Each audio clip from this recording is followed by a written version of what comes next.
السلام عليكم ورحمة الله وبركاته.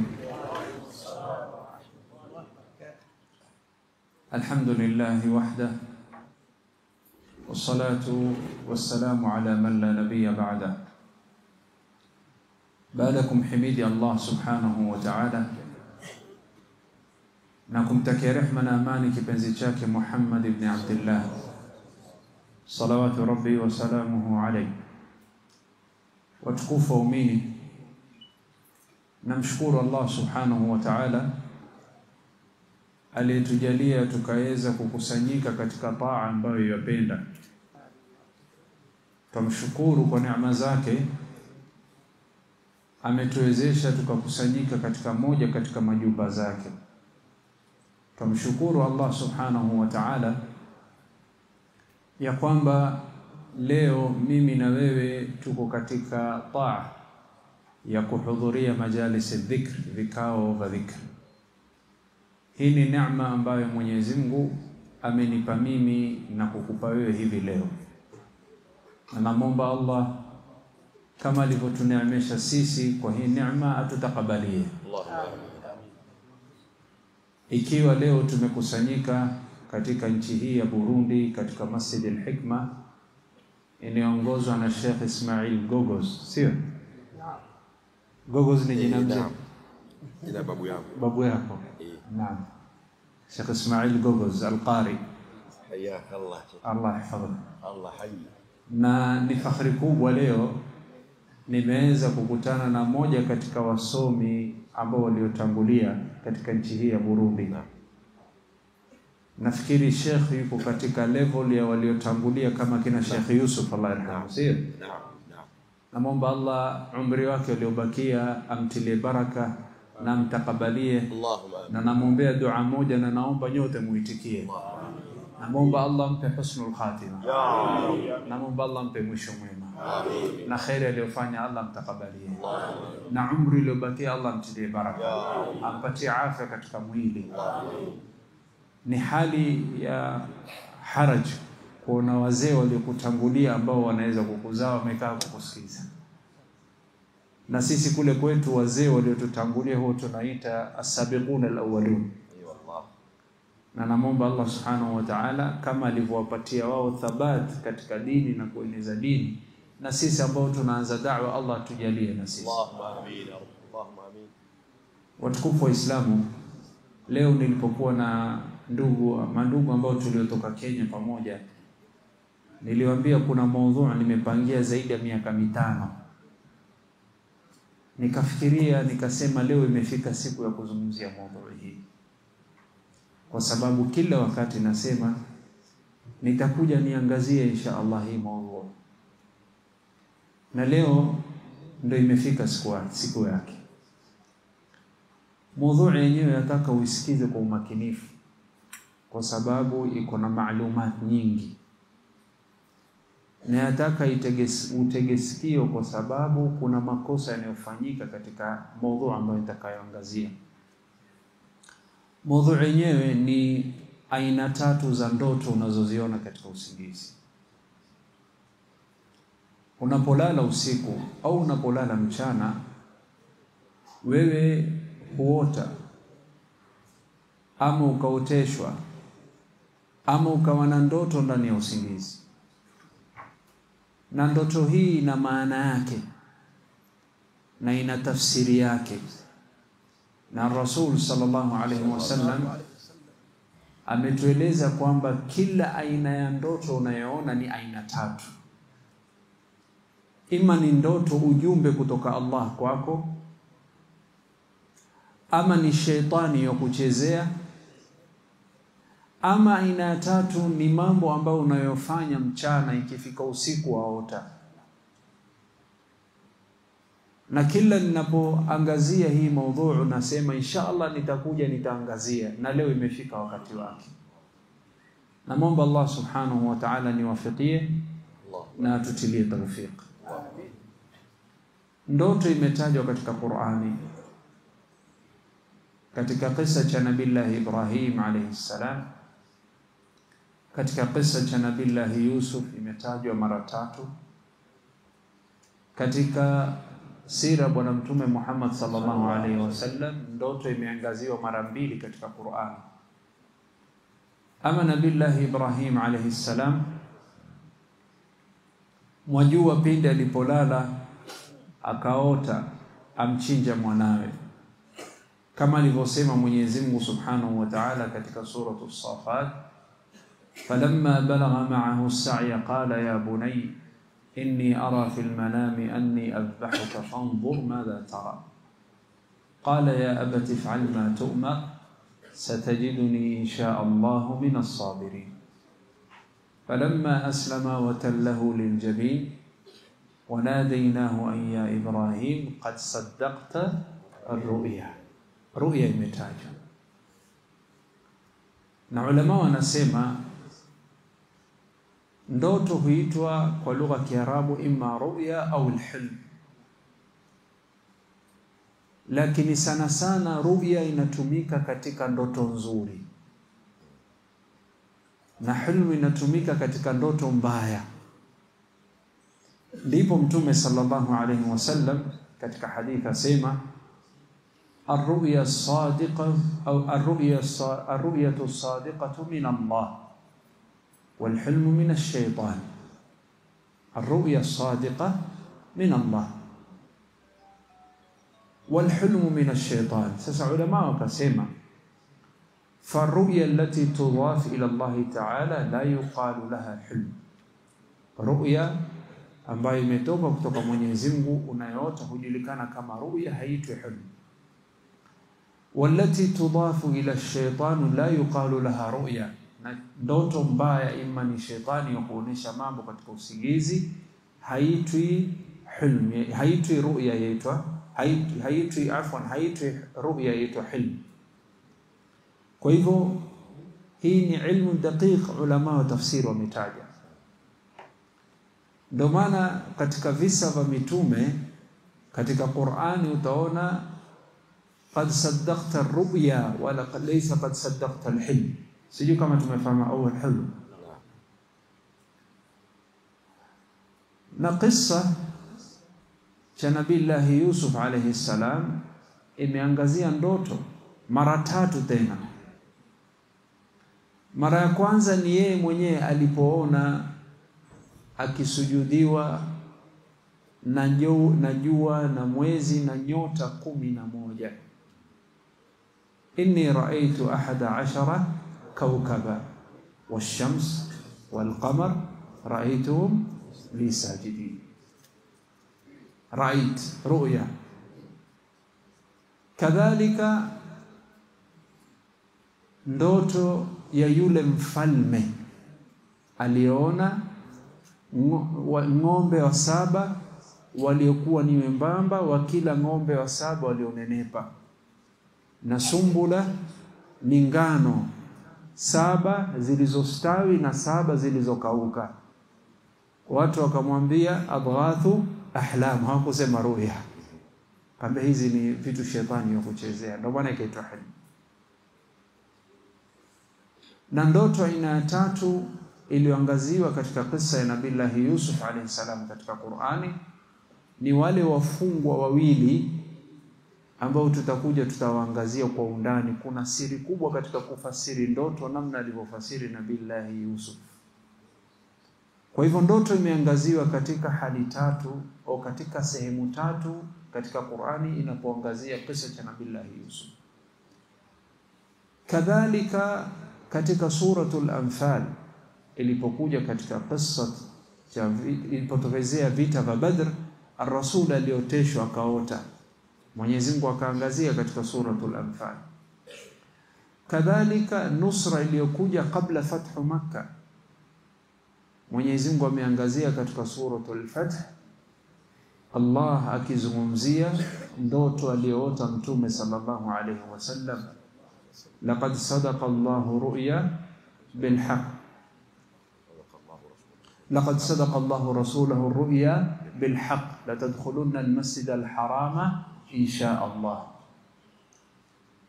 Sasa hii ni ndoto aliota Mtume na Allah ameangazia katika Qur'an, kiasi cha kuwa masahaba ridwanullahi alaihim walifurahia ndoto zote mbili, na ar-rasul alifurahia. Ama suratul Anfal Allah alimpatia nusra, ama katika suratul Fath Allah alimpatia nusra. Hasa hizi ndoto zingine kutoka Mwenyezi Mungu kama mwongozo, kama bishara, na si katika Qur'ani peke yake, katika sunna za bwana mtume Muhammad sallallahu alaihi wasallam.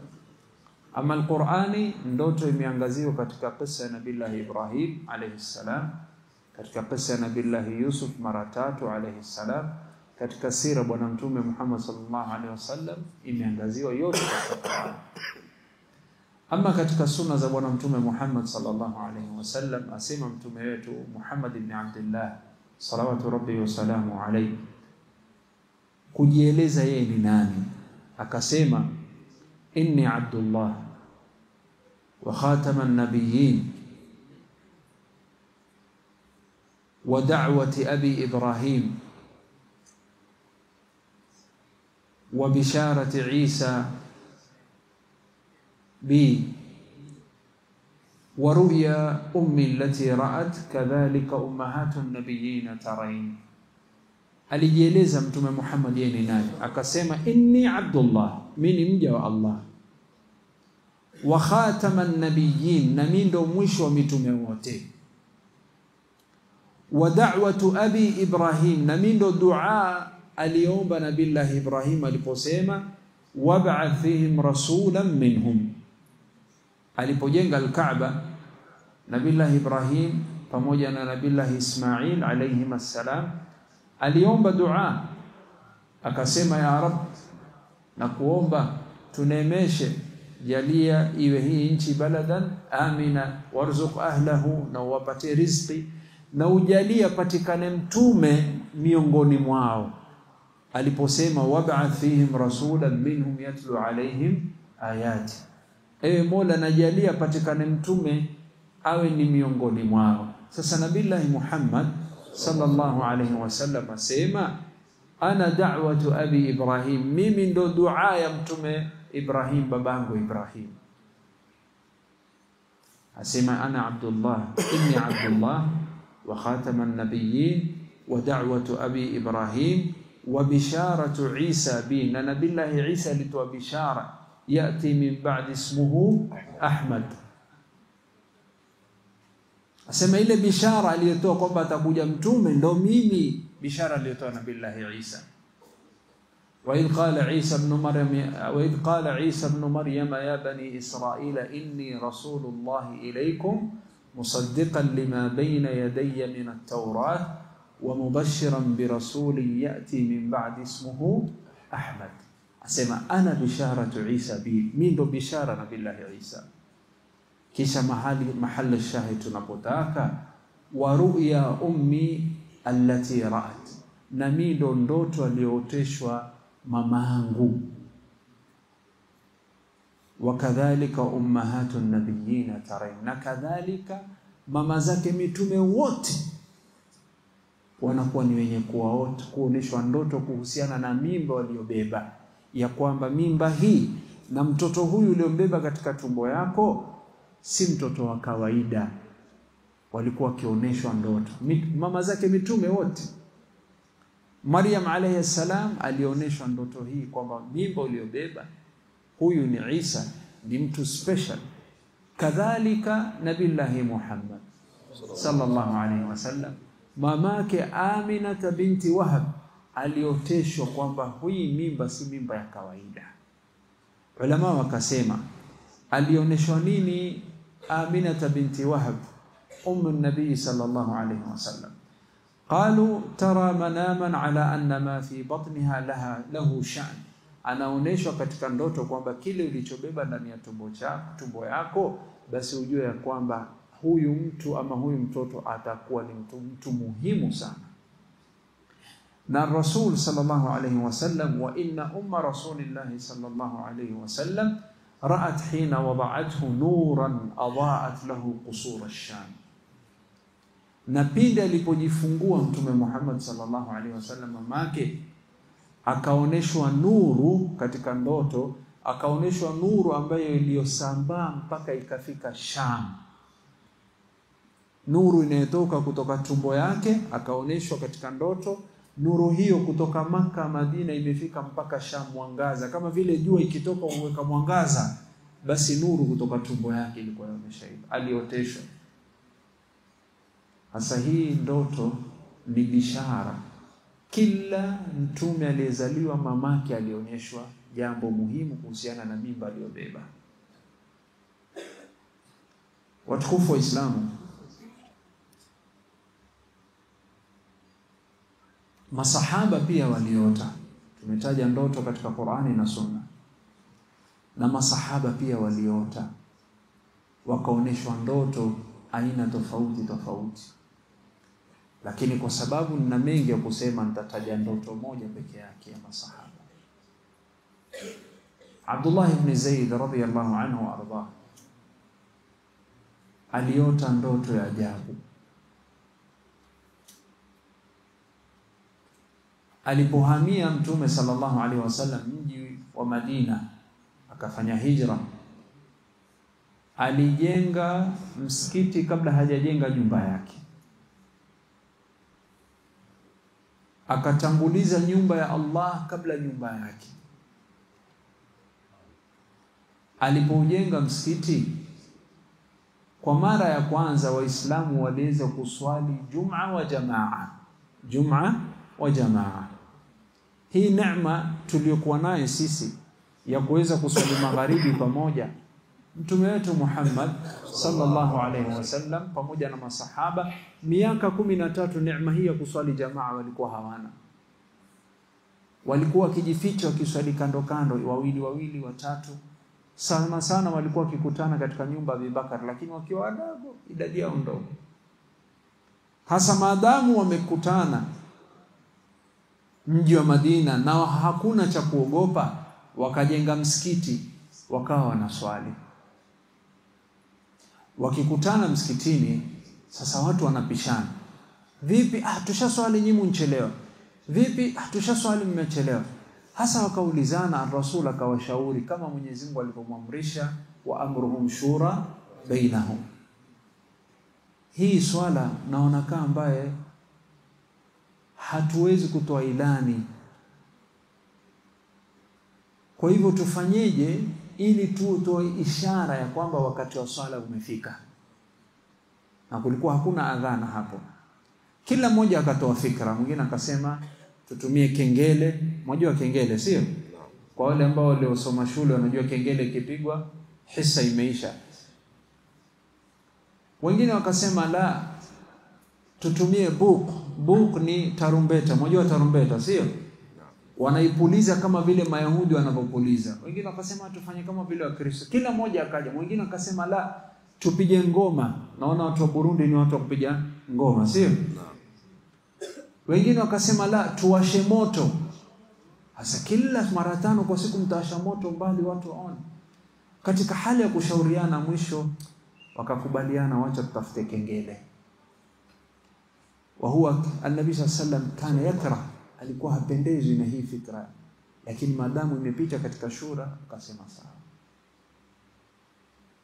Abdullah ibn Zaid radhiyallahu anhu alipofika nyumbani, hili wazo kila mmoja asema tufanyeje. Akalala. Alipolala akajiwa na watu wawili katika ndoto waliokuwa na sura nzuri, waliovaa mavazi mazuri, wakamchukua. Na hawa watu walikuwa wamebeba kengele. Akawaambia, si munipe hii kengele na muniuzie. Akaulizwa watakia nini hii kengele katika ndoto Akasema nataka kuinunua nipate mimi hiyo thawabu, nimpelekee Mtume Muhammad sallallahu alaihi wasallam aitumie kama ilani kuonesha kwamba wakati wa swala imefika. Ikifika alfajiri yapiga kengele, ikifika dhuhuri yapiga kengele, ikifika magharibi yapiga kengele, ikifika ishai yapiga kengele, ikifika alasiri yapiga kengele. Wale wakamwambia la, tutakupa fikra bora zaidi. Akauliza fikra gani? Akamwambia ikifika wakati wa swala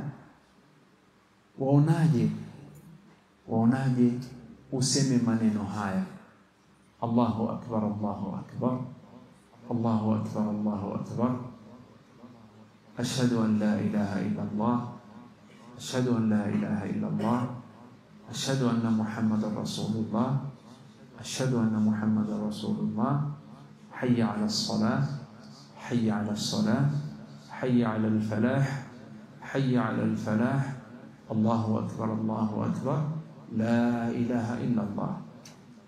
Na ikifika wakati wa kusimamisha swala, watu washakusanyika, umewaita hayya 'ala as-salah, hayya 'ala al-falah, ikifika wakati wa swala utaqimu kuonesha kwamba iqamati swala imefika. Allahu akbar, Allahu akbar, ashhadu an la ilaha illa Allah, ashhadu anna Muhammadar Rasulullah, hayya 'ala as-salah, hayya 'ala al-falah, qad qamati as-salah, qad qamati as-salah, Allahu akbar, Allahu akbar, la ilaha illa Allah. Baada kuota hiyo na maneno hayo kuambiwa, akazinduka kutoka usingizi,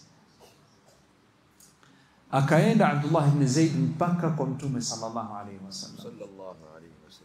Akasema, ya Rasulullah, kuna ndoto nimeota, nataka nikueleze na nataka unipe maana yake. Akamweleza ndoto kwamba aliona watu na walikuwa na kengele, wakasema ni muziki. Akamweleza kisa yote mpaka adhana akamweleza na iqama akamweleza. Ar-Rasul akafurahi, akasema, innaha ru'ya haqqun insha Allah, hii ni ndoto ya haki kutoka Mwenyezi Mungu, na wale wawili uliowaota ni malaika wametumwa, kwa hivyo hatutumii tena kengele. Akamuuliza Abdullah ibn Zaid, bado wakumbuka maneno niliyokuwa ulioambiwa katika ndoto? Akamwambia, naam, nakumbuka.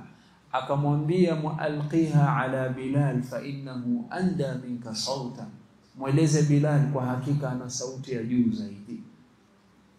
Hasa na kweli wafanana na Bilal, mashaallah. Njoo karibu sheikh. Sasa shikilia, njoo karibu sheikh. Hasa kama sheikh yuadhini, akamwambia, waweza kumnongozea kwa masikio? Akamwambia, naam, naweza. Sasa akamwambia, mfundishe. Ashika, sema Allahu akbar, Allahu akbar, Allahu akbar, Allahu akbar, Allahu akbar, Allahu akbar, Allahu akbar, Allahu akbar, ashhadu an la ilaha illa Allah, ashhadu an la ilaha illa Allah, ashhadu an la ilaha illa Allah, ashhadu an la ilaha illa Allah, ashhadu anna Muhammadar Rasulullah, ashhadu anna Muhammadar Rasulullah, ashhadu anna Muhammadar Rasulullah, ashhadu anna Muhammadar Rasulullah, hayya 'ala as-salah, hayya 'ala as-salah, hayya 'ala as-salah, hayya 'ala as-salah, hayya 'ala al-falah, hayya 'ala al-falah, hayya 'ala al-falah, hayya 'ala al-falah, Allahu akbar, Allahu akbar, Allahu akbar, Allahu akbar, la ilaha illa Allah, la ilaha illa Allah. Sababu ya Rasul kumchagua Bilal, alisema fa innahu anda minka sautan, ana sauti ya juu na sauti ya kuvutia zaidi. Kwa hivyo dhalika fadlullah yuti man yasha, na sura pia ni kama za Bilal, mashaallah. Allahumma barik, Allahumma barik. Kwa hivyo hii ndio ilivyokuwa. Hasa Umar radhiyallahu anhu jaa wa huwa yajurru thiyaba, akaja kama abeba nguo yake akimbia, akasema, ya Rasulullah, hii ni nini? Akamweleza, hii ni fikra iliyotoka kutoka Abdullah ibn Zaid, na fikra hii imetoka radhiyallahu anhu baada ya kuota. Akamweleza yote. Umar radhiyallahu anhu akasema, wallahi nimeota vile vile alivyoota. Ya subhanallah. Ar-Rasul akafurahi akasema, innaha ruya haqqun insha Allah, hii ni ndoto ya haki. Kwa hivyo hii ndoto Wajua wengine waweza kusema namnongozea Sheikh na mtoa majini na mashetani. Ya subhanallah. Wajua mtu akiona mapepo anaadhiniwa kwa masikio. Lakini namfundisha. Allah. Na simfundishi na yani nilitaka kudemonstrate vile alivyofanya Abdullah ibn Aziz. Kwa hivyo watukufu wa Islamu, ndoto ina umuhimu katika dini yetu. Lakini ndoto hii huwa ni tofauti kulingana na watu. Mimi naweza kuota jambo na mwenzangu akaota hilo hilo jambo, lakini haimaanishi tafsiri yake ni sawa. Sijui kama inaeleweka. Takupa mfano. Katika wema waliotangulia kulikuwa na msomi mmoja ambaye Allah alimfungulia ufahamu wa kufasiri ndoto. Naam, Sheikh amjua aitwa Ibn Sirin. Ibn Sirin rahmatullahi alayhi. Alikuwa na elimu ambaye Allah alimfungulia ya kufasiri ndoto. Akajiwa na watu wawili walioota ndoto moja. Akaja mmoja akasema, ya Ibn Sirin, mimi nimeota na adhini. Wa pili akaja akasema, ya Ibn Sirin, na mimi pia nimeota na adhini. Akamwambia wa kwanza, wewe utaenda haji. Akamwambia, wewe ni mwizi, utakatwa mkono. Akaulizwa, kwa nini umefasiri hivyo? Akasema maneno haya. Qala ataahu rajulan kullu wahidin minha yadhkuru annahu ra'a fi al-manami annahu yu'adhdhin. فقال للأول أنت تحج وقال للآخر أنت تسرق فتقطع يدك. فقيل له كيف ذلك؟ بمبونا ndoto na ina moja wafasiri. Qala رأيت على الأول علامات الصلاح فتأولت قول الله تعالى وأذن في الناس بالحج فهذا يحج.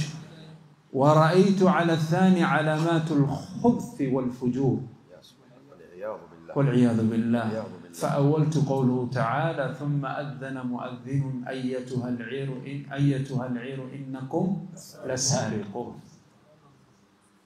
Akasema huyu wa kwanza alikuja, nimeona alama za khairi na mtu wa khairi na mtu wa taa na mtu wa ibada, akiwa yuadhini, nikafasiri maneno ya Mwenyezi Mungu, wa adhin fi nnasi bil hajj, alipoambiwa Nabii Ibrahim, waite watu, hayya ala al hajj, hayya ala al hajj.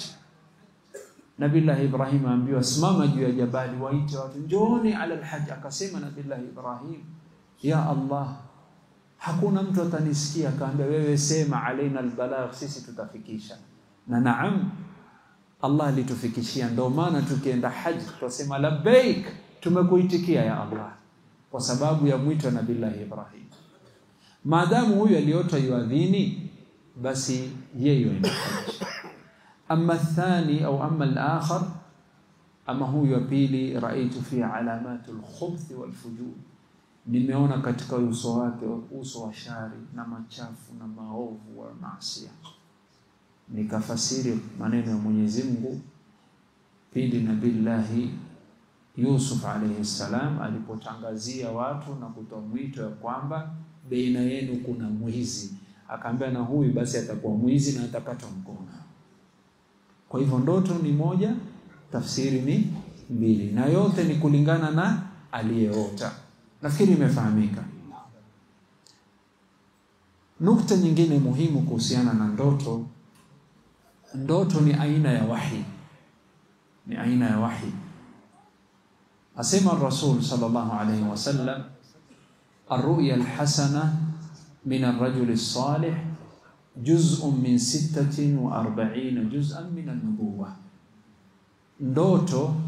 Ndoto anayeota mtu mwema ni ndoto ambayo mmoja wenu aona moja katika aina ya wahi 46 katika khairi ambayo niliyobahatika kupata katika msikiti wa Mtume Muhammad sallallahu alaihi wasallam. Kuna msomi mkubwa wa hadithi ajulikana kama Sheikh Abdul Al-Allama Sheikh Abdul Muhsin Al-Abbad, babake Sheikh Abdul Razzaq Al-Badr, Mwenyezi Mungu ampe mwisho mwema. Na watu wote waliotoka Madina wanamjua, na tulibahatika kukaa chini yake kusoma hadithi. Sheikh amjua, na watu wa Madina wako wapi bwana? Allahu akbar, Allahu akbar, Allahu akbar. Na sote Allah tujalie tuweze kwenda Maka na Madina kwa ibada ya haja na umra. Hasa huyu Sheikh msomi, ni msomi mkubwa wa hadithi. Nakumbuka aliposherehesha hadithi hii asema inachokusudiwa kwamba wahi au utume umegawanyika sehemu 46, inarudia miaka aliyokuwa ametumilizwa Mtume Muhammad kama mtume. Miaka mingapi alikuwa Maka? 13. Na miaka mingapi alikuwa Madina? Yote ni ngapi? 23 mara 2 46. Na Mtume sallallahu alaihi wasallam alipochaguliwa kuwa mtume aliandaliwa kisaikolojia. Miezi 6 ya kwanza kabla Jibril hajakuja, miezi 6 ya kwanza Ar-Rasul sallallahu alaihi wasallam alikuwa akilala usiku akiota, asubuhi kafalaq as-subh, vile vile alivyoona usingizi yatokezea vile vile. Hasa ikawa Ar-Rasul ashangaa, mbona niko hivi? Kwa lugha ya Kiingereza kuna kitu inaitwa deja vu. Mwashai kusikia deja vu? Deja vu ni kitu waota au ni jambo washuhudia, wasema hii siku kamba inajirudia tena. Sijui kama mshaona. Kwa lugha ya Kiingereza inaitwa deja vu. Kumbe hii siku ushawahi kuota. Na subhanallah, nimekuja Burundi, niliota kama nitakuja Burundi. Wa Rabbi, jana kulikuwa na tukio nasema mbona hii inatokezea hivi? Nikakumbuka niliota hivyo. Na sisemi mimi ni mtume. Lakini hii ni jambo ambalo hutokezea katika maisha ya wanadamu. Hata makafiri huwapata. Hii hujulikana kwa lugha ya Kiingereza kama deja vu. Hasa hii inapojirudia kila saa, waona kwamba hii siku inarudia vile vile, ni kwamba uliwahi kuota siku kama hii. Watukufu waumini, miezi 6, sehemu moja ya 46 ya utume, bila kukosea, alikuwa akilala Mtume Muhammad sallallahu alaihi wasallam akiota asubuhi vile vile alivyoota yatokezea kwa muda mfululizo miezi 6. Ar-Rasul akajua kwamba hapa si jambo la kawaida. Kwa hivyo mtu asiwe ni mwenye kusema uongo, nimeota kitu ile hali hajaota. Ni katika makosa na madhambi makubwa, kwa sababu ndoto ni aina ya utume. Na mmoja wenu anapokuwa ni mwenye kusema uongo, nimeota kitu fulani, ili hali hajaota, abeba madhambi makubwa. Asema Mtume Muhammad sallallahu alaihi wasallam, man tahallama bihilmin lam yarah kullifa an ya'qida baina sha'iratayn wa lan yaf'al. Hadith rawahu al-Bukhari. Yeyote ambaye atakayedai ameota kitu ili hali hajaota, basi itakapofika siku ya kiyama ataambiwa chukua shaira. Shaira ni ngano, sha'iratayn, ngano 2 uziunganishe ziwe moja. Utaweza kuifanya iwe moja? Haiwezekani. Kumaanisha ni challenge ambayo utafeli na itakuwa sababu ya wewe kukasirikiwa na Mwenyezi Mungu. Kwa hivyo mtu asidai katika maisha yake nimeota kitu ile hali hajaota, ni katika madhambi makubwa, kabair dhunub. Watukufu wa Islamu, madamu tumejua ndoto tunayoota ni aina ya utume, hii haijaisha na zama za mtume, inaendelea ndoto hii kuja, hasatan kwa waumini ambao wana tabia ya kusema ukweli. Asema sallallahu alayhi wasallam, asdaqun nasi ru'ya asdaquhum haditha. Yule mtu ambaye ndoto yake huwa ya ukweli vile vile, ni yule ambaye anaikuwa mkweli katika matamshi yake, hajui kusema uongo.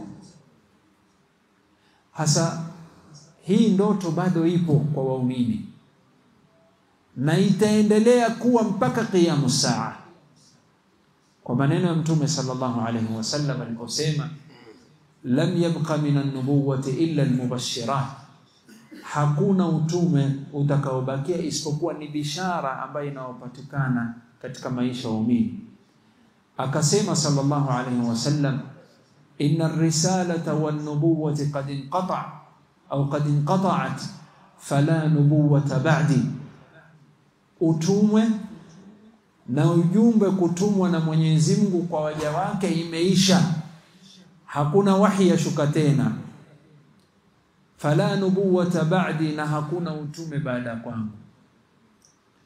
Fashaqqa dhalika ala nas, watu wakasema hakuna mtume baada mtume Muhammad sallallahu alaihi wasallam, khatim an-nabiyyin au khatim al-anbiya, na hakuna Qur'ani inashuka wahi mwisho ni hii. Akaambia naam. Jamaa waliokuwa pale masahaba wakahuzunika, kisha Rasul akawapatia bishara, lakini al-mubashirat, kutakuwa na bishara za wajia nyinyi.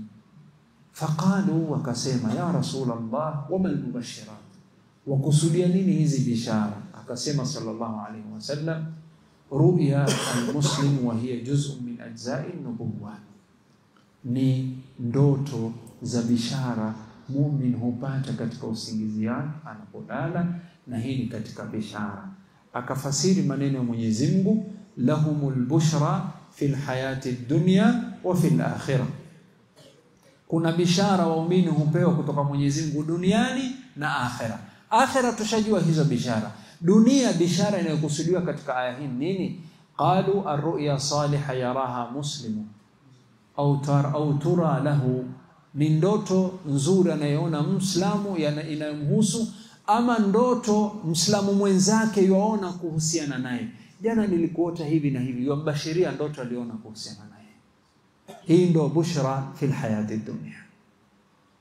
Kwa hivyo hii bishara ipo bado, hii bishara ipo bado. Nafikiri nukta hii imefahamika. Tuje katika nukta muhimu, aina ya tatu za ndoto. Unapoota ndoto ni aina tatu. Asema Bwana Mtume Muhammad sallallahu alayhi wasallam, inna ar-ru'ya thalath, ndoto unayoota ni aina tatu. Minha ahawilun min ash-shaytani liyahzuna bihi ibn adam, moja ni vitimbi na mambo ya kutishia na mambo ya kuhuzunisha. Shetani humshawishi muumini katika usingizi ili akose raha na apate huzuni. Na shetani, katika mambo ambayo shetani yafurahia ni wewe ukose raha na uwe na huzuni.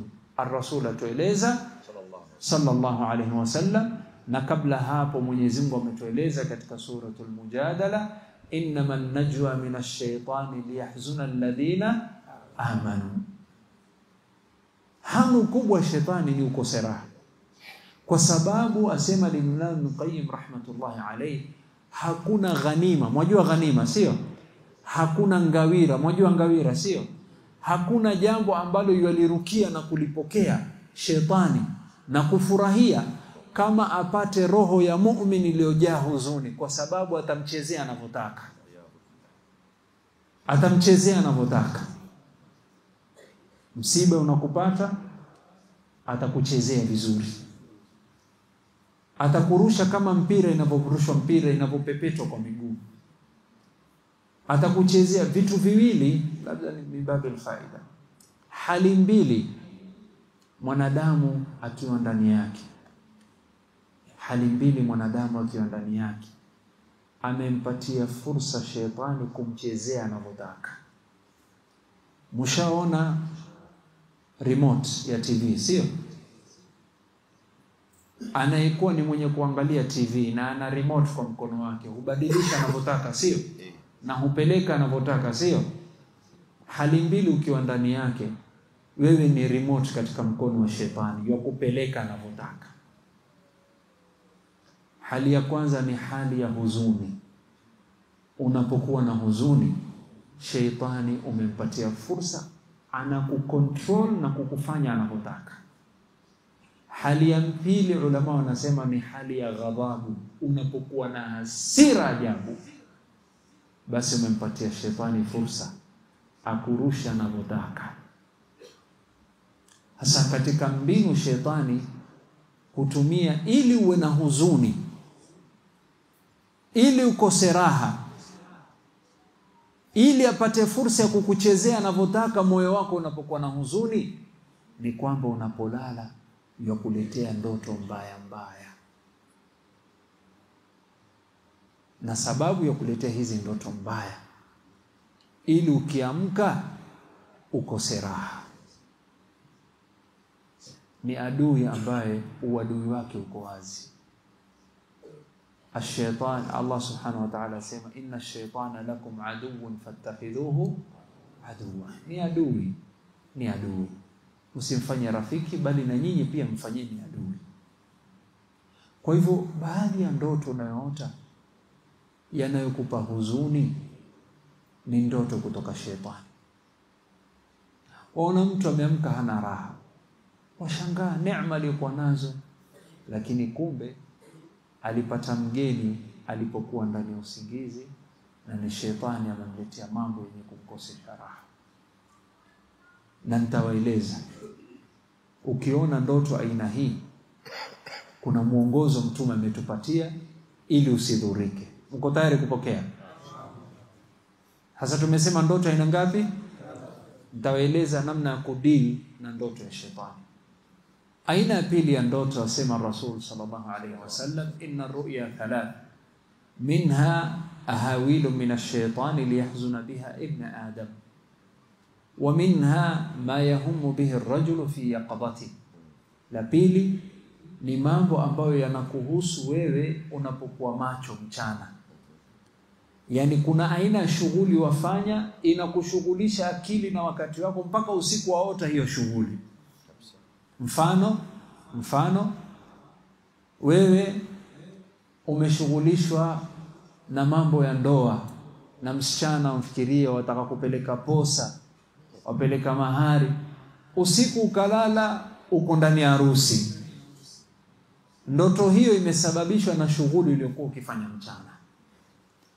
Usije ukamwendea msichana ambaye umempenda ukamwambia wallahi Allah ameniotesha mimi na kuoa, nimeota. La, ni saa zingine ni mambo ulikuwa ukifikiria sana mchana. Kile ambacho kinashughulisha akili yako na shughuli iliyokuwa yani wafikiria na mawazo, ukalala na hiyo mawazo, hayo mawazo yatakuja pia katika usingizi. Hasa Mtume Muhammad sallallahu alaihi wasallam asema wa minha ma yahumu bihi ar-rajulu fi yaqadati. Na aina ya pili ya ndoto ni ndoto iliyosababishwa na mambo yaliyokushughulisha akili mchana. Nafikiri tushaikuota mambo ambayo yanatushughulisha, sio? Ahsante. Aina ya pili ya ndoto. Aina ya tatu, fayarahu fi manamihi wa minha juz'un min 46 juz'an min an-nubuwah.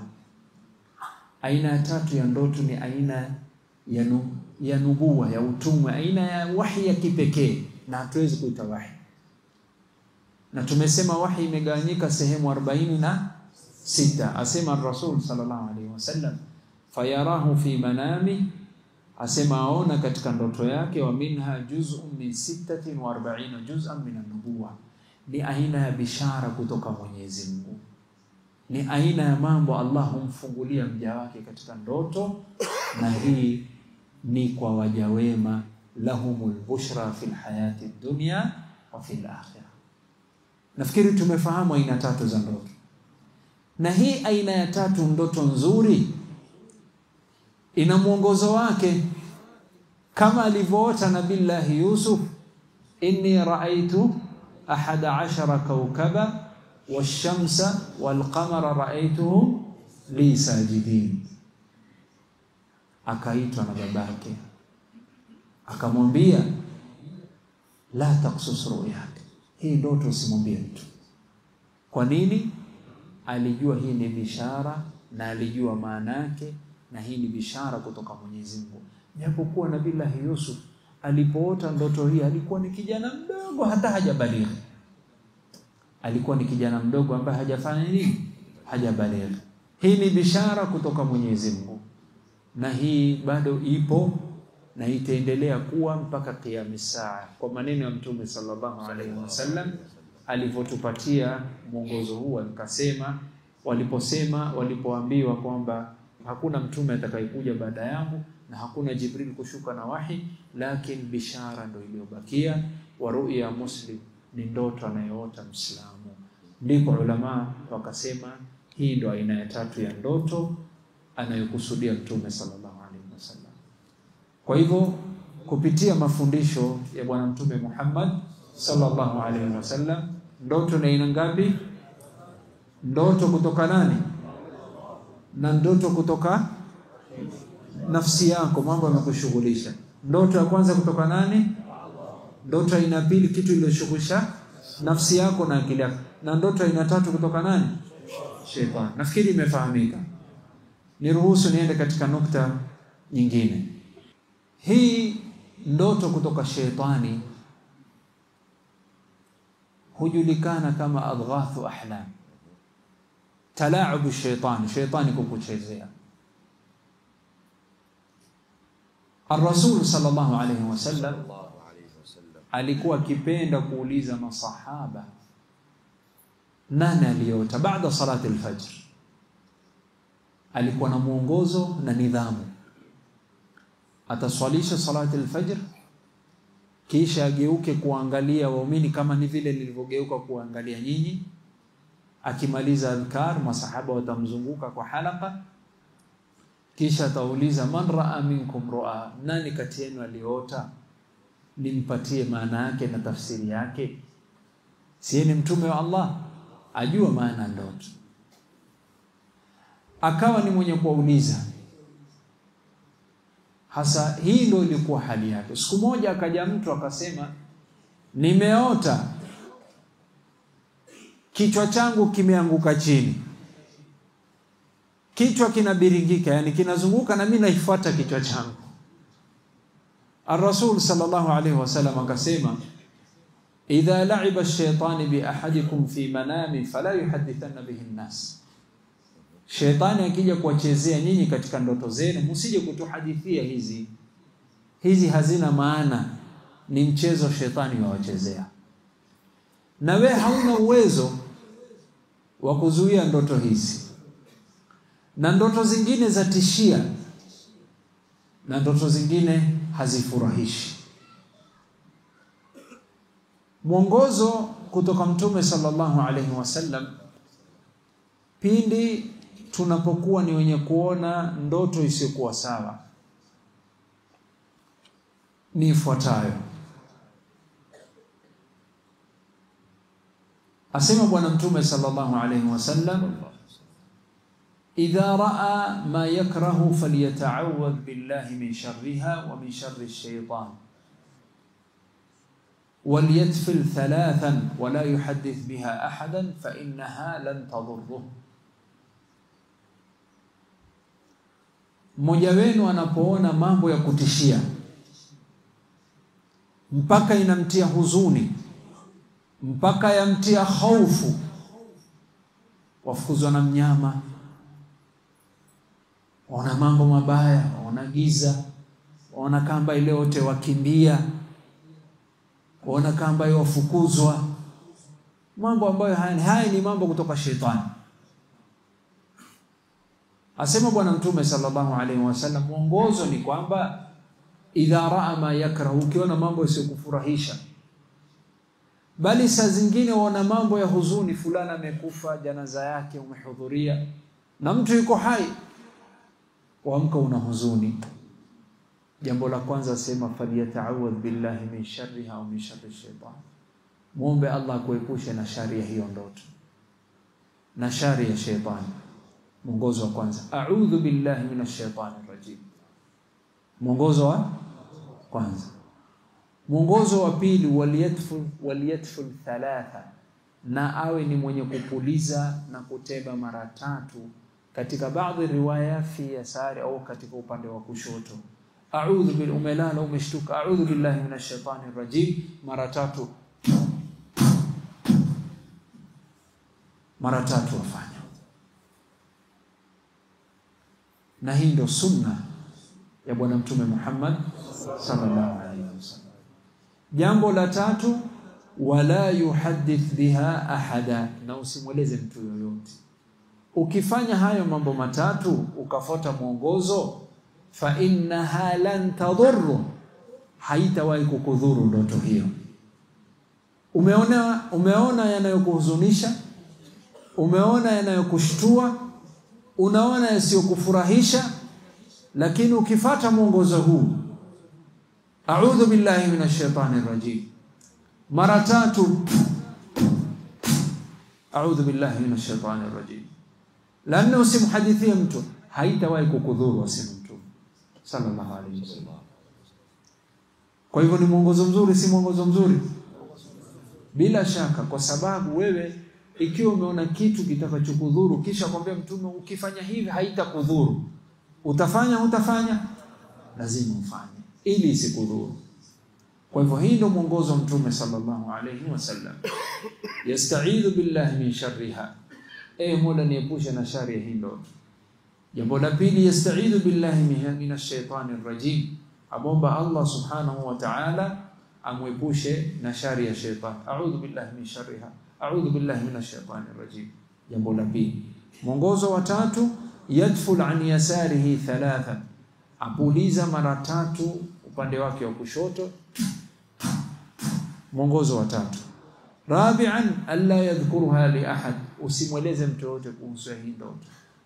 Ikiwa hamna budi, bado waona kuna uzito na umelala na wahisi kwamba hii ya leo ni nzito niliona, kuna jambo la 5 waweza kufanya na ni sunna. Khamisan, an yusalli indama yastayqiz min nawmihi, was-salatu mutaradatun shaytan, uinuka utawadhe uswali raka 2, na hiyo itamfukuza shetani. Kwa hivyo hadithi hii au zimekusanya mwongozo kadhaa. Hadithi zote zimekusanywa, ulama wakapata mwongozo 5 ya ndoto mbaya. Muombe Allah kuepusha na shari ya hiyo ndoto mbaya uliyoona katika usingizi. La pili, muombe Allah kuepusha na shari ya shetani. La 3, wapuliza mara 3 upande wa kushoto. La 4, usimhadithie mtu yoyote, na ikiwezekana jambo la 5, utawadha uswali raka 2. Fa innaha lan tadurru, haitawahi kukudhuru. Hii ndio mwongozo wa ndoto mbaya. Ama jambo ambalo ulikuwa ukifikiria mchana, umeliwaza sana mpaka usiku, bado umewaza, bado umelala, lakini akili bado yafanya kazi, ukaota, hakuna mwongozo tuliopewa.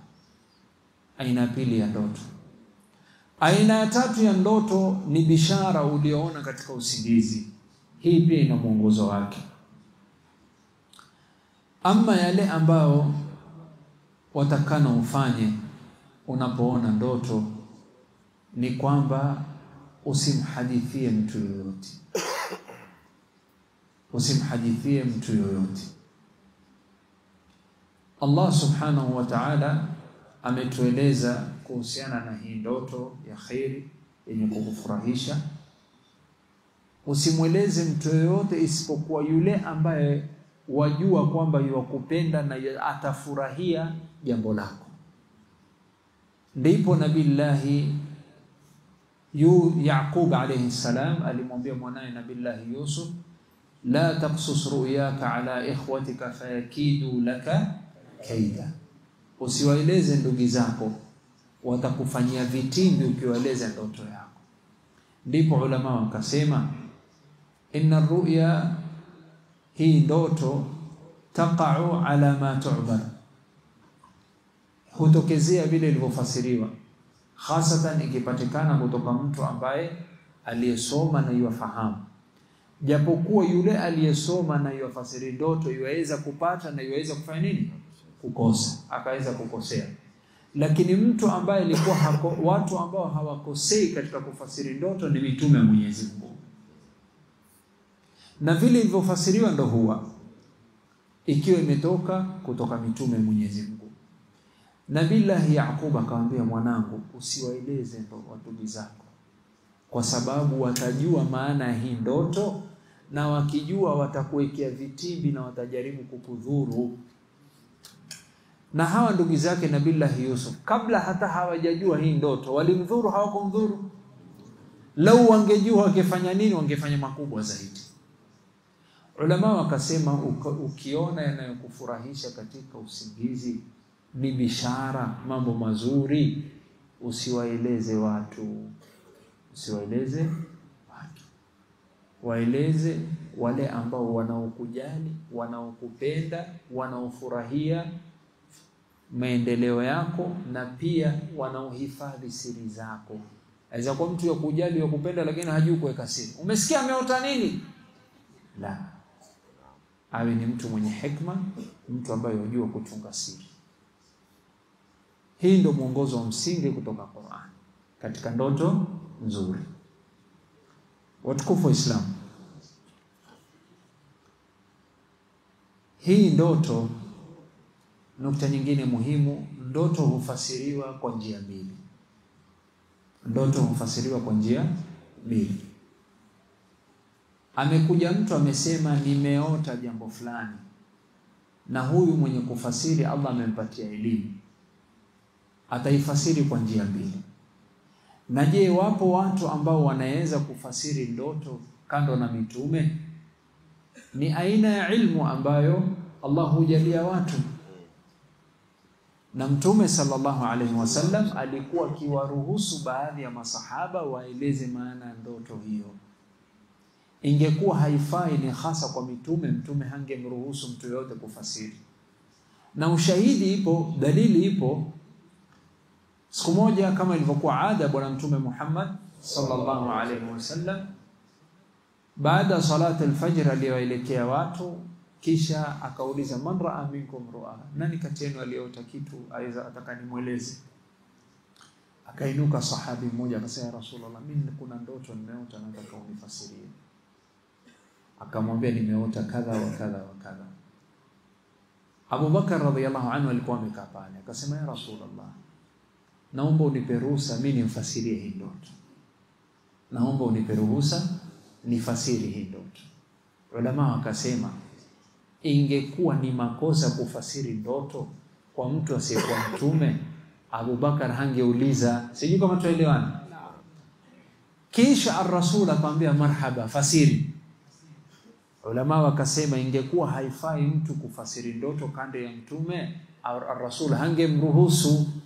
Madamu amemruhusu, hadha iqrar. Sasa imefahamika, sio? Abu Bakar radhiyallahu anhu akaifasiri hiyo ndoto, akamwambia, vile ulivyoota maana yake ni kadha wa kadha wa kadha. Akarudia kumuuliza mtume, ya Rasulullah, nimepata? Ar-Rasul akamwambia, baadhi umepata, baadhi umekosa. Hasa hapa tupata faida mbili ya msingi. Faida ya kwanza ni kwamba kupitia mafundisho hii au hadithi hii au kisa hii, asiyekuwa mtume, ikiwa Allah amempatia ujuzi, yaruhusiwa kufasiri maana ya ndoto. Kwa hivyo si bid'a, wala si makruh, wala si haram. Sijui kama tuelewana. Madamu na elimu hiyo ya kufasiri ndoto. Faida ya pili tukapata ni kwamba yule mwenye kufasiri, maadamu si mtume, yuweza kukosea katika tafsiri yake. Haimaanishi amepata moja kwa moja. Maadamu Abu Bakar, hakuna mtu aliyekuwa na elimu na takwa kumshinda katika ummatu Muhammad, aambiwa, wewe baadhi umepata, baadhi umekosa, ndio itakuwa mtu kutoka Burundi hapa. Sijui kama tuelewana. Kwa nini nasema nukta hii? Kuna watu ambao wana elimu ya kufasiri ndoto. Hasa watu wakiwaendea, nimeota jambo fulani, nieleze maana yake. Yule mtu akifasiriwa yuachukua moja kwa moja kama ni wahi itatokezea. Ni makosa. Kwa sababu huyu yuweza kukupatia ikawa sawa na akapata, na yuweza kukosea. Kwa hivyo jua hii tafsiri yake si 100 kwa moja. Sijui kama imefahamika. Na kwa bahati mbaya wametokezea watu ambao wamejipa kazi ya kufasiri ndoto. bali imetokezea barnamij katika television katika nchi za Kiarabu live, kama vile program ya kuuliza maswali na fatwa. Wametokezea watu ambao waliokaa kwa TV wapiga simu, nimeota kadha wa kadha, nieleze maana yake. Ambia maana yake ni kadha wa kadha wa kadha. Sasa wako watu wa sawa na wako watu wa makosa. Katika watu wa sawa ambao zamani watu walikuwa wakipiga TV, alikuwa ni msomi wa fasiri, na ukienda kwa YouTube utapata program zake. Ni msomi mmoja alikuwa Saudia, Dr. Muhammad Ali Al-Shinqiti. Naam, Muhammad Ali Al-Shinqiti alikuwa na live TV program na ni msomi mkubwa wa Qur'ani na tafsiri, na nilibahatika kumuona nikiwa Makka, na nilibahatika kuhudhuria kumuona Makka katika masjid ya Sheikh Muhammad Al-Muhaisni Azizia, Sheikh ajua, na nikabahatika kuhudhuria darsa yake katika masjid alikuwa akitoa darsa iliyokuwa Jeddah, Hayya Nasim, Masjid Khadija Baghlaf. Sheikh huyo Allah alimpatia elimu ya kufasiri ndoto, lakini hivyo hivyo huyu Sheikh yuweza kupata na yuweza kukosa. Maadamu Abu Bakar radhiyallahu anhu arda alipata baadhi ya tafsiri na alikosea, ndio itakuwa mwingine. Nafikiri imefahamika nukta hii. Na wametokezea watu waongo, kadhabin, dajjalin, ambao wanaojitokeza kwamba wao hufasiri ndoto. Watu wakapiga simu, baadaye wakajulikana kwamba hawa wanafanya kazi ya sihri au uchawi. Wal'iyadhu billah. Kwa hivyo jambo hili nafikiri limefahamika katika kufasiri ndoto. Si kila mmoja anayefasiri ndoto yastahiki kufasiri ndoto. Na la pili, wenye kufasiri ndoto ambao wanastahiki kufasiri, si kwamba atapata 100%. Baadhi waweza kupata na baadhi waweza kukosa. Nafikiri nukta hili imefahamika. Sasa nije katika nukta ya tatu muhimu kuhusiana na kufasiri ndoto. Ndoto hufasiriwa kwa njia mbili. Hufasiriwa kwa njia ngapi? Njia mbili kwa ushahidi wa Qur'ani. Nabillahi Yusuf alayhi salam alipoingizwa gerezani ndani ya jela, alionekana kwamba ni mtu mwema. Inna naraka minal muhsinin. Wawili wakaota kwa ushahidi wa Qur'an. Mmoja alipoota akasema, qala ahaduhuma inni arani a'siru khamra, wa qala al-akhar inni arani ahmilu fawqa ra'si khubzan ta'kulu at-tayru min, nabbi'na bitawili. Wa kwanza akasema, mimi nimeota natengeneza pombe, a'sir khamra, nimepata matunda naifinya na kuisaga. Saga ni blender, lakini walikuwa wakiifinya mpaka maji ikitoka wakitengeneza vinywaji pa pombe. Waqala al-akhar, na wapili akasema, inni arani, mimi nimeotesha nikajiona mimi mwenyewe, ahmilu fawqa ra'si khubza, nimeeka mkate juu ya kichwa changu, ta'kulu at-tayr min, na ndege wanakuja kula kutoka mkate hiyo. Nabina bitawili, hebu tueleze maana yake na tafsiri yake. Tawil bi maana tafsiri, tufasirie maana hii ndoto. Akamwambia wa kwanza, ya sahibi sijn, amma ahadukuma fayasqi rabbahu khamra, wa amma al-akharu fayuslabu fatakulu at-tayru min ra'si. Ama wewe mwenye kutengeneza pombe, tafsiri yake ni kwamba ndoto yako ni vile vile ilivyokuja. Utakuwa ni mwenye kutengeneza pombe, na pia utakuwa ni mwenye kufanyia kazi mtu ambaye yanywa pombe, na kazi yako itakuwa ni kutengeneza vinywaji vya pombe. Wa amma al-akhar, ama wewe, tafsiri yake wewe unaibeba mkate juu ya kichwa na ndege wanakula.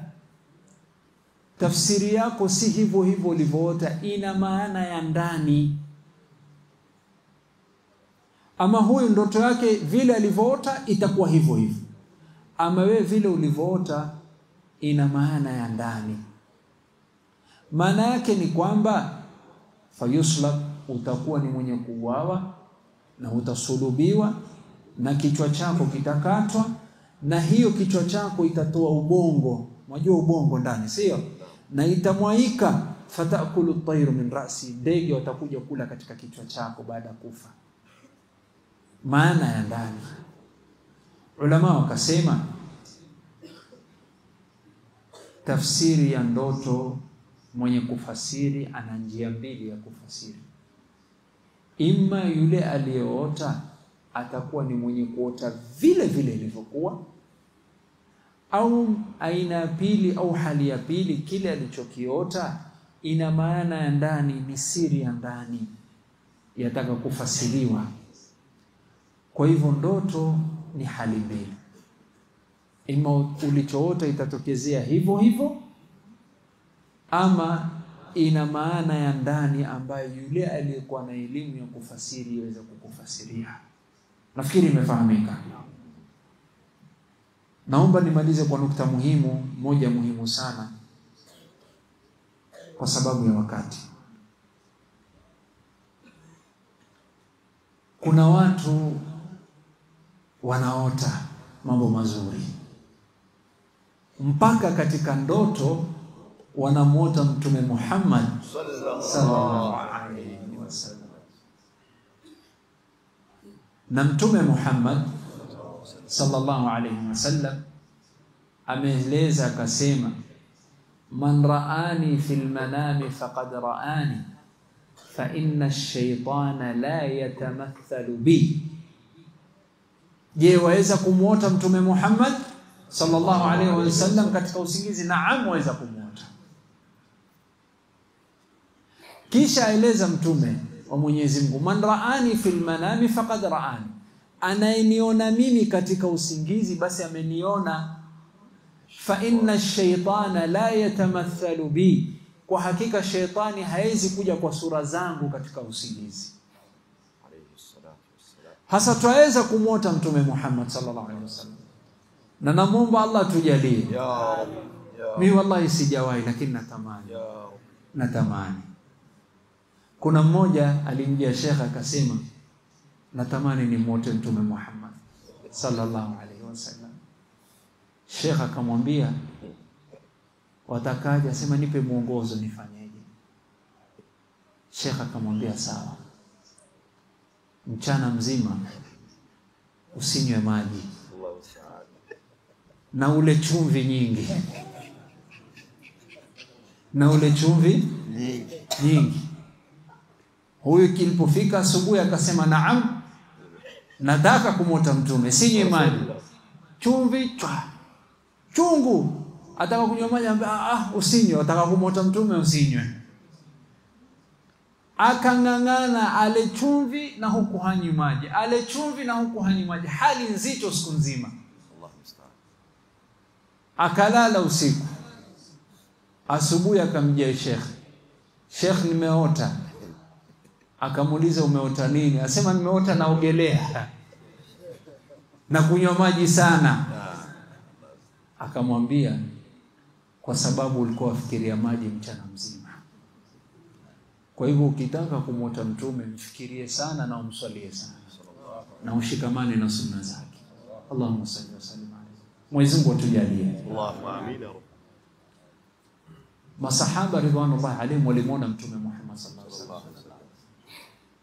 Alimjia mmoja katika tabi'in. Tabi'in ni watu ambao waliona masahaba lakini hawakumuona Mtume Muhammad sallallahu alaihi wasallam, generation iliyokuja baada ya masahaba. Ibn Abbas radiyallahu anhu alijiwa na mtu maratan wahida raa wa wasafa Ibn Abbas, akaambia, nimemuota Mtume Muhammad sallallahu alaihi wasallam. Akamwambia, hebu nieleze umemuonaje katika usingizi? Akamweleza sifa yake ni kadha na kadha kadha. Akamwambia, lam ta'dil, si yeye.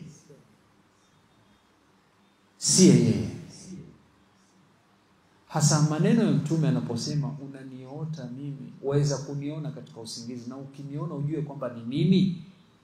maana yake ni kwamba ukiniona mimi katika sura zangu vile vile nilivyoumbwa na Allah, basi ujue ni mimi, kwa sababu shetani hawezi kuja katika sura zangu. Lakini shetani yaweza kuja katika sura za mtu akajifanya ndo mtume ili hali si mtume, na wewe ukaamka ukasema nimemwota nani? Mtume, kama vile alivyofanya huyu, sio? Akamjia sahabi Ibn Abbas akasema nimemwota. Akamwambia hebu nieleze sifa zake. Ibn Abbas amjua, amemwona. Akamwambia yuko hivi na hivi, akamwambia si.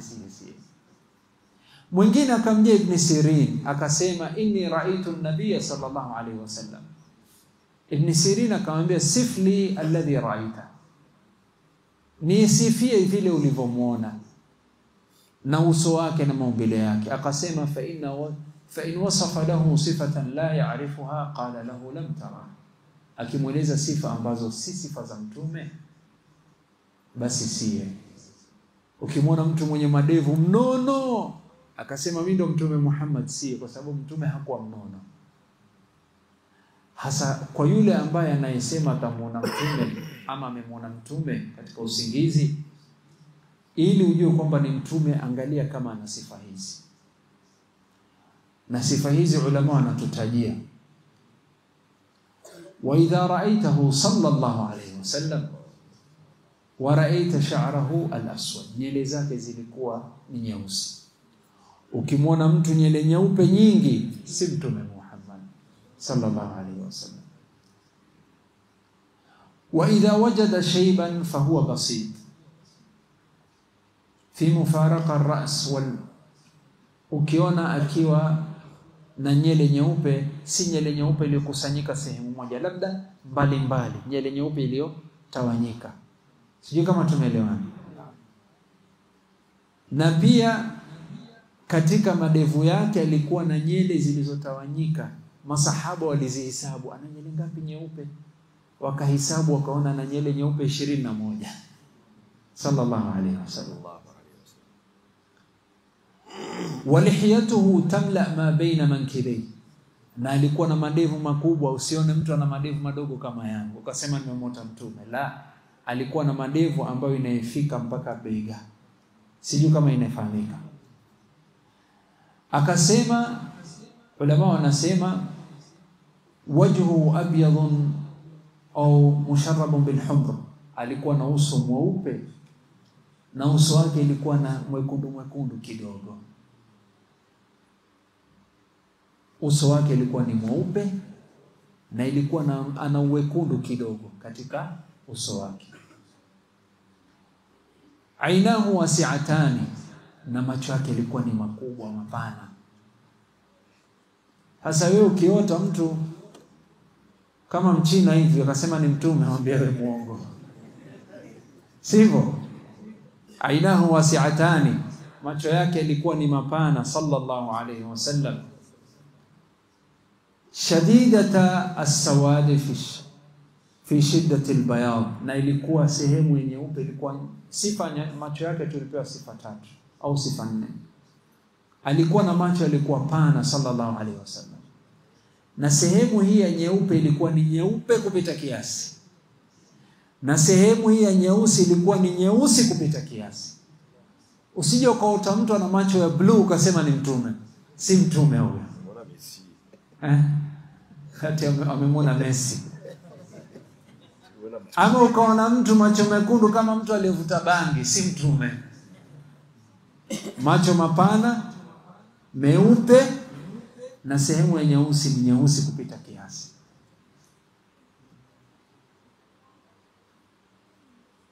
Mtume sallallahu alayhi wasallam annahu aridu ma baina al-mankibayn, na Mtume sallallahu alayhi wasallam alikuwa na kifua na mabega yalikuwa pana. Ukimwona mtu mwembamba hivi si mtume, alikuwa na nguvu sallallahu alayhi wasallam. Kwa hivyo hivi ndo sifa ambazo alikuwa nazo. Ukimwona ikiwa mtume amekuja katika usingizi na sifa hizi, basi huyo ndo Muhammad sallallahu alayhi wasallam. Lakini akija kwa sura ya mwingine kando na sifa hizi, Ibn Abbas alimwambia hapo umegonga sipo, lam ta'dil, haijakuwa. Ibn Sirin akija mtu nimemwota mtume, anamwambia sifli, nieleze sifa zake. kadha wa kadha, akamwambia hivi sivyo, hivi ndivyo, ndio umemwota kweli ni yeye. Allah tujalie, Allah tujalie tumuote Mtume Muhammad, Allah tujalie tumuote Mtume Muhammad sallallahu alaihi wasallam. Kuna baadhi ya watu wameichukulia ndoto kama jambo ambalo halina maana. Ndoto ina maana. Na kuna watu ambao wameichukulia ndoto kwa uzito kupita kiasi alivyotaka Mwenyezi Mungu. Kuna ifrad na tafrit, kuna ghulu wal jafa. Lakini sisi ummatun wasata, wakadhalika ja'alnakum ummatan wasata. Sisi hatuvuki mipaka, hatupigi kupita kiasi wala hatuungi mkono kupita kiasi. Hasa kuna watu hawaamini mambo ya ndoto, hakuna, hii ni mambo, lakini Rasul amesema. Na kuna watu wamefanya ndoto ndo kila kitu, mpaka mtu akiota jambo lazima afuate kama vile wahi ilivyokuja, bali wakafanya kwamba masadiri tashri' miongoni mwao ni arruya, wal iyad billah, wal iyad billah. Sisi masadiri tashri' tunapopata sheria ya Mwenyezi, tunapofuata sheria ya Mwenyezi Mungu, imma ni tuna mwongozo. Kuna ya kwanza ni Al-Qur'an, kisha ya pili ni as-sunnah wal hadith, al-ijma', kisha ya nne ni al-qiyas, kisha baadaye zinakuja ala hasabu al-madhahib, qawlu sahaba, maneno ya masahaba na wengine. Sasa hizi ndio mwongozo. Ukiona Qur'ani imesema hivi tufuate, sunna imesema hivi tufuate, ijma' ulama umma wamekubaliana tufuate, qiyas ulama wamepima hii na vile wakasema hii, basi sawa tutafuata. Mathalan katika mambo ambayo hayajatajwa katika Qur'ani ni nini? Ni aina ya madawa ya kulevya yaliyokuwa sasa. Qur'ani imetaja khamr, sio? Na khamr tumekatajwa kwa sababu kuna illa ya sakra, mtu huwa sakran, sio? Sasa hii illa ya ulevi ikipatikana katika jambo lolote, basi hukumu inakuwa ni moja. Hii hujulikana kama qiyas, amezikisia.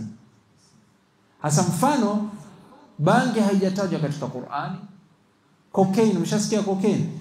Cocaine na heroin hazijatajwa katika Qur'ani, lakini kwa sababu bangi na haya yana sifa ya ulevi, ulama wanasema hukumu ni moja. Hii hujulikana kama qiyas. Baadhi ya watu wakwambia kwani bangi imekatazwa kwa Qur'ani? Haijakatazwa. Hatuna aya iliyokataza, lakini tumekatazwa khamri, na khamri imekatazwa kwa sababu ya ulevi.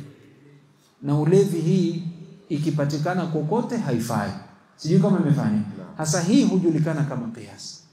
Hasa sisi kama Waislamu ahlus sunna wal jamaa, tunapofuata sheria ya Mwenyezi Mungu tuna mwongozo. Ukiombea hii yafaa ama haifai, turudia Qur'ani, la sivyo turudia sunna. Hatujapata katika hizi mbili, turudia ijma' al-ulama, la sivyo tuangalia qiyas ulama walivyokisi iko ama hakuna. Sijui kama tumefahamiana. Hasa wengine wakaeka katika masadiri tashri' ar-ru'ya, ndoto, kile unachoota lazima ufuate. Na hii ni makosa makubwa, ni makosa makubwa. Wengine wamechukulia ndoto ni kama aya ya Qur'ani imeshuka, lazima nifuate. Na hii ndoto tumesema si yote ni kutoka Mwenyezi Mungu, nyingine ni kutoka nani? Sasa utafuata vipi? Sijui kama tuelewana. Kwa hivyo hii ni tambihi nimependelea kumalizia, na namuomba Allah atuwafikie, na namshukuru Allah kwa miaka 5 nimetaka kuzungumzia hii mambo. Leo Allah ameniwafikia katika msikiti huu, na ameniwafikia katika nchi hii, na ameniwafikia katika hudhuri hii, na namuomba Allah nitakabalie na nitunufaishe kwa yale aliyosema.